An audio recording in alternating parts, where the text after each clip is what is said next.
据英国广播公司的晚间新闻报道，包括沙特阿拉伯在内的中东国家一直支持中国镇压维吾尔人。英国广播公司采访维吾尔族母亲索德尼萨说，得知丈夫奥斯曼在沙特阿拉伯朝圣期间被便衣警察逮捕，并在被询问15天后遣返中国，她感到很难过。她说，我们的孩子们失去了父亲，我们在这个年龄需要照顾，而我们失去了家园、父母和丈夫。索德尼萨说，她的丈夫于2014年在和田遭到中国警方任意拘捕3个月，当时中国警察展开打击维吾尔商人的运动，然后他们竭尽全力来到土耳其定居。但在2018年，她的丈夫奥斯曼在前往沙特阿拉伯进行朝觐的途中被逮捕并引渡到中国。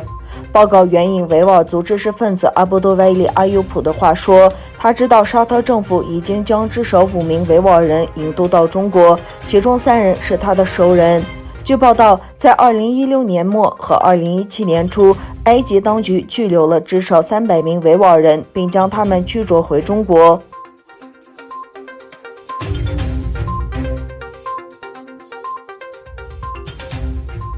美国职篮 NBA 法籍中锋戈贝尔一日上传社交媒体 Instagram 现实动态的图片中写道：“错就是错”，公开批评中国维吾尔政策。每日传讯网站报道，点选图片后会连到法国演员欧玛西的 Instagram 发文，文中解释维吾尔族穆斯林在中国东都决赛集中营的情况。报道形容戈贝尔是第一位公开关切中国在教育营情况的 NBA 球员。奥马西在文中写道，数以百万计维吾尔穆斯林被关在中国集中营遭到酷刑，不是因为他们的作为，而是因为他们的身份。这是21世纪最大规模集体监禁，必须终结。文末附上主题标签，释放维吾尔人。NBA 今年7月传出已和乌鲁木齐一所篮球员培训中心切断关系。据悉，10月1日，法国足球巨星里贝里、巴塞罗那足球巨星邓贝莱、那不勒斯足球巨星科利巴里等体育界许多著名巨星在推特上表达了对维吾尔族的支持。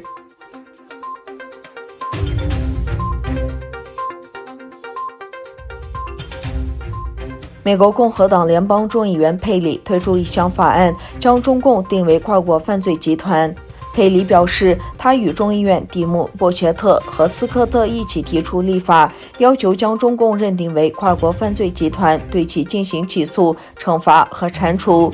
佩里当日在华盛顿国会山庄的集会上宣布此项法案时说，今天上午我有幸在美国众议院提出了一项法案，给中共冠以一个称号，那就是跨国犯罪组织，因为他们就是这样的人，他们是犯罪分子。这个法案将允许我们将组织犯罪控制法运用于中共，适用于那些与共产党有关的人。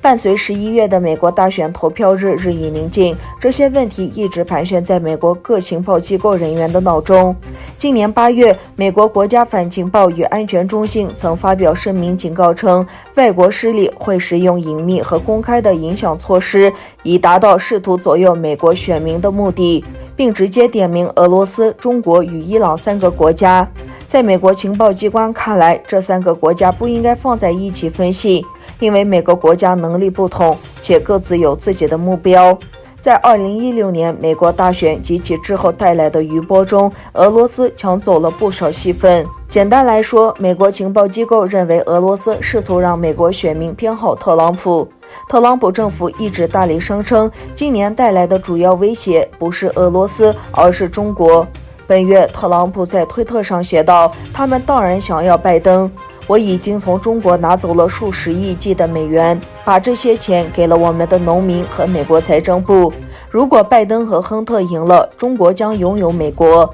拜登承诺将在人权和其他问题上对中国坚决。